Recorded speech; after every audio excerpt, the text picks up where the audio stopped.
Hi, this is Shay Grewal, of course from Sunny and Shay for Asian Culture Vulture, and we are here in Cannes, the 71st Cannes Film Festival, and throughout the week we've got some fantastic interviews lined up for you. We're starting off at the Indian Pavilion today. That's because the fantastic Bollywood superstar Huma Qureshi is attending. Now, she's going to be catching up with myself to talk about her future projects, why Cannes Film Festival is so important to her. Of course, she was here in 2012 for Gangs of Wasseypur. Alongside that, we're also going to be talking to her about the Netflix trivia that's happened here in Cannes Film Festival as well. So I would suggest keep watching, make sure you tweet us on Asian Culture Vol as well, and enjoy what's to come. So mate, it's a pleasure to have you with us today. Thank you, the pleasure's all mine. Now, you've flown in from Mumbai only this morning. You look absolutely stunning, and you've come straight to the Indian Pavilion. Why was it so important for you to support the pavilion today? Well, you know, I have history with the Indian Pavilion and the Cannes Film Festival. And of course, when Vani called and said, you have to be here, I couldn't say no. And I know it was a bit of a rush, but then Cannes is always exciting and hectic, and everything has to be like last minute. So see, the Indian Pavilion, of course, is a great platform for sort of you know, films from India and from all over the UK and France and the European Union to sort of come together. And I think it's important that films from different parts of the world come together. Yeah. You know, I think different voices need to be sort of heard, and I think this is a great platform for co-productions to allow that to happen. Now, we have to, if you don't mind, just take it back to 2012. That's when your journey, especially at least with Cannes Film Festival, began. Gangs of Wasseypur is so well received. Yes. Of course, we did also have the premiere in London as well. Do you remember how you first felt when you came to Cannes? Because it is so pivotal for any actor to come to a festival which is so well renowned and respected.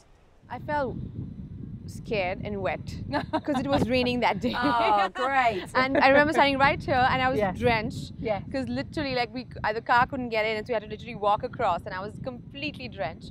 And I still have those pictures somewhere on the internet. If you find them, my hair completely wet and like I look like a doggy. But yeah, but it was fun, and I was very nervous. But I mean, first film to sort of debut at Cannes. It hadn't even released in India then, and I was very excited. And you know, I never knew that a film that we made back in India, you know, which is about this period drama about these gangsters from Wasseypur, would have resonance with a much larger, much global audience, and that for me was so exciting. And I remember just being like, wow, like we've created something of value. Yeah. So yeah, Cannes has been very, very special. It always will be. It sort of is like, you know, my film premiered here. Yeah. So I have a lot to sort of thank Cannes for. So I can never say no to coming over here. Well, the thing is, your relationship has really grown with Cannes. Of course, you are now the Grey Goose ambassador.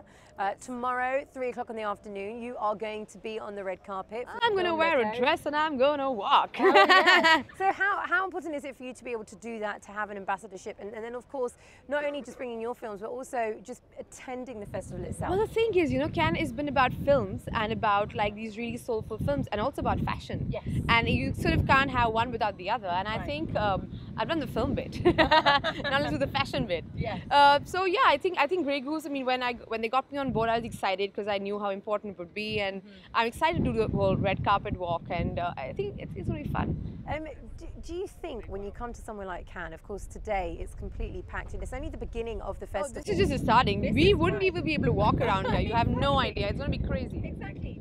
Do you find as well, though, when you look at the international audience, of course, last year we were talking to you, we were speaking about the fantastic Viceroy's house. You were in the studio with us, and you know, very much reflecting upon the fact that now it's world cinema. People are really taking note of actors like yourself. So do you think it's important for you year in, year out to come and be at somewhere like Cannes? Well, absolutely. I think, you know, Cannes is a great platform for actors like me, you know, because I think I can get a job anywhere. Yeah. I can get a job in my country, in India. I can get a job in France. Hopefully I get a job in Hollywood. You know, and I think it's important that people from all over the world feel that they have representation, that, you know, their voices, people who look like them are being seen in movies and shows, etc. And I think it's very important to include sort of everybody, and it's great for an actor like me who likes to sort of work in all different industries. Like I'm doing a Tamil film now, I've worked in Hindi, I've done an English language film. So I really believe it's so exciting because you can tell far more enriching and empowering stories. Yeah. And that's what my life is all about, is just going out there and finding like that one challenging role to sort of do. Something I do need to ask you, sadly, Sridevi passed away earlier on this year, and it not only shook the Indian cinema, but of course world cinema as well.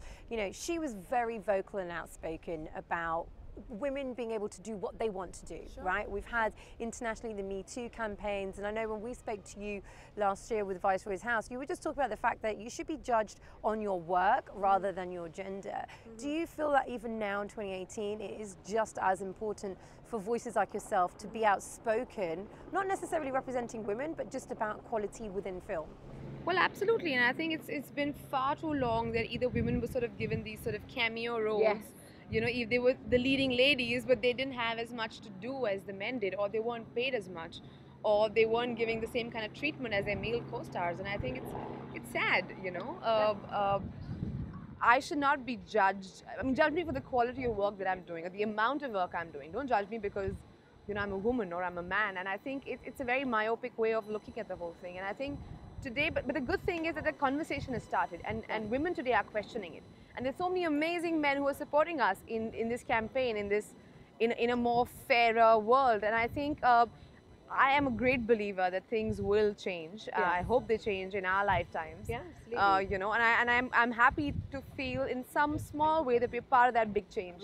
Well, talking about that big change, this year it's been quite, let's say, a pivotal moment, because, you know, the online community, you have YouTube, you have Netflix, it's so prominent now, and you just talked about going to Hollywood, and hopefully I'm sure we would absolutely love to see you doing those kinds of I want to be an Avenger. films. Oh yes, I can see you as an Avenger. I want to see that. I want to be a brown woman superhero. I would love to Bring see it on. that. You know, I've got a 7-month-old baby girl, and I think it's so important for her to be able Mothers to should see. be a superhero. Well, exactly, Yeah. but also to see women like us represented on screen. And this year, Netflix, as you know, has been banned. That's also a new platform that is showing so many other films and shows that don't get maybe to come onto Cannes. What's your perspective with regards to an actress who does the big screen, but then also is on like streaming services such as Netflix? Well, I think streaming services like Netflix and Amazon are amazing, and they provide such a diversity of content that all of us are watching, and we're sort of hooked onto. I've stopped going out. I'm literally with like, you know, just like something to munch on and just like spazzed out in front of my TV, just watching Netflix. And I think it's amazing. And the quality of your work is so exciting as a viewer, as a consumer, and as an actor. You know, I would love to do something on one of these streaming platforms, and I don't think it's a step down. In fact, I think what they're creating is something of value, which is sort of a bit away from the regular theatrical stream of revenue, and therefore filmmakers and actors and writers have the sort of leverage to sort of create stuff without thinking of box office returns. And I think that is so sort of you know, empowering almost, and so freeing in a way to just create art, you know. And I think that is so exciting. However, having said that, I'm a film actress, and that's where I've sort of started from. So I just hope, man, I mean, I love Cannes. I just hope they kiss and make up very soon. Kiss and make up, that's the headline for sure. I know that time is limited, but I must ask you about future projects. What are the future projects that you're working on? I have heard through the grapevine, of course, you're working with the fantastic Rajnikant. I am, and very excited. The film is up for release in about a month's time, 7th of June, and I'm, of course, just going to go back and get into promotions for that. So very excited, very blessed. He's such a great actor and a fantastic human being. And of course, one of the biggest superstars we've had in the country. So I'm absolutely thrilled to be working with him. I have to ask you, what was it like for you walking onto set with someone like Rajnikant? Because with Rajnikant, he is treated like a god, you know, and he is so loved by his fans. You know, in my experience, I've always seen that the bigger the star is, the more humble they are. Right. In fact, I feel people who just don't think they're there yet are always sort of groping for more attention and dreaded. You know what I mean? Yes, yes. So with the biggest of stars, I just find them to be too simple. So I'm just like, wow, like you're just so like sorted, man. And like I just feel like people who are not there yet are the ones sort of throwing their weight around. Right. So he was just an absolutely amazing co-star to work with, just so humble. He never made you feel even for a second that he was such a big star. And I think that is, I mean, that's just amazing. Just finally, what would you say, Huma, to the fans that have followed the journey from seeing you for the first time here in Cannes in 2012, of course, to the red carpet premieres last year with Viceroy's House, and then now moving forward with your future projects? What do you want to say to those fans who've kind of followed you from the beginning? Well, I don't know. I'm just living the dream. I'm this middle-class girl from New Delhi who wanted to be an actress, and you know, and everyone told me that it was an impossible dream. So I think I just came to Bombay to do one film. Right. And that film got me to Cannes. That film led to everything else. So I think everything after that one film was just a bonus. So I'm just blessed, I think. And I think I just feel if you have a dream, you should chase it. You know, no matter how impossible or strange or weird it sounds, just go for it because you might even surprise yourself. Well, Huma, a real pleasure having you with us, and so much. I can't wait to see you next year at Cannes. Yay! I'll see you right here. Absolutely. Thank Take care. you. Thank you.